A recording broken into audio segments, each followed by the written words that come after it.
The apartment was perfect for what I could afford. Ground floor, decent size, quiet building. The landlord mentioned most tenants kept to themselves. Privacy-minded, he said. I thought that was a selling point. I heard the footsteps the first night. Someone pacing in the apartment above me. Normal enough. Old building. Thin floors. I'd lived in worse. The pacing went on for hours.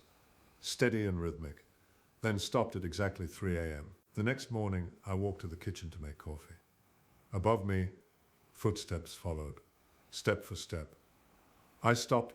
They stopped. I moved again. They moved. Like a shadow on the ceiling. I told myself I was imagining things. Old buildings echo. Sounds carry strangely. But that night, I tested it. I moved in random patterns around my living room. Stop, start, turn, walk backward. The footsteps above mirrored every movement. Perfectly. I asked my neighbor across the hall about the upstairs tenant. Never seen them, she said. Been here 6 years. Never once seen anyone go in or out of that unit. But I hear them too. Walking. Always walking. The footsteps weren't just following me, they were anticipating me. When I woke up, they were already in my bedroom ceiling. Before I moved, they'd step in the direction I was about to go. Like they knew. I started moving unpredictably, changing my mind mid-step. Going to the bathroom when I meant to go to the kitchen. The footsteps hesitated for a fraction of a second, then corrected. Found me anyway. I learned to listen for hesitations. Those tiny pauses when I did something unexpected. The footsteps didn't know everything. They were learning me. Getting better at predicting what I'd do. After a month, the hesitations disappeared. The footsteps knew me completely. Knew where I'd go when I'd move. How long I'd stand in front of the refrigerator deciding what to eat. I had no privacy. Even my indecision was predicted. I went to the landlord, who lives upstairs. I asked. He checked his records, frowning. That unit's been vacant for years, he said. 10 years at least. No one's lived there since. He trailed off. Wouldn't finish the sentence. I pushed. Since what? He wouldn't meet my eyes. There was an incident. A woman who lived alone, like you. She complained about noises, footsteps. Then one day she was just gone. Left everything behind. I asked to see the upstairs apartment. He refused at first, but I insisted. He gave me the key like he was handing me something poisonous. Don't stay long, he said.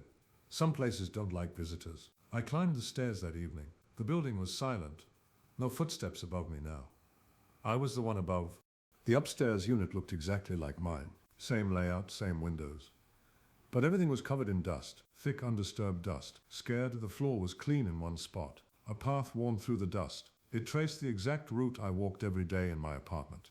Kitchen to bathroom to bedroom to door. My patterns. Worn into the floor above me. I followed the path. It led everywhere I went below, to a spot where I stood looking out my window. To a place where I sat on my couch. To the corner where I stood at 3 a.m. when I couldn't sleep. Everything I did was recorded up here, in footprints and worn floor. I found something else in the dust. Writing. Someone had traced words in the floor with her finger. Recent words in fresh dust that had settled over the clean path. The words said, "She's here," finally, downstairs. I ran, left the door open behind me. Back to my apartment, locked the door. Stood in the center of the room, gasping. Above me, the footsteps resumed. They were in the upstairs doorway, exactly where I'd just been. Then they started walking toward my position. They stopped directly above me. I could feel them, somehow. The weight of presence pushing down through the ceiling. Then, for the first time, they did something new. They knocked.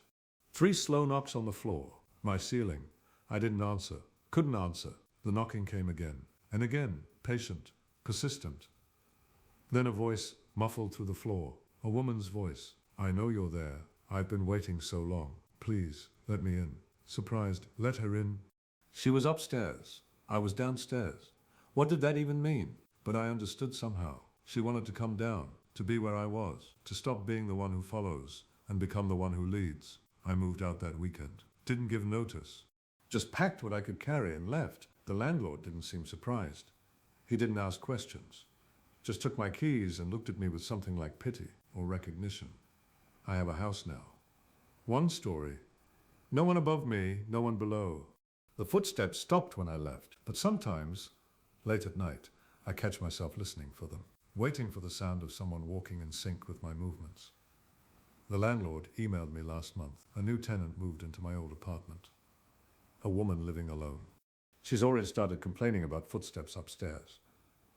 About someone pacing, following, predicting. I almost warned her, almost told her to leave immediately. But I didn't.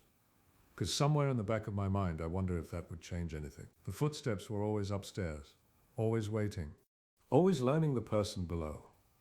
And eventually, when they learn you completely, they want to trade places,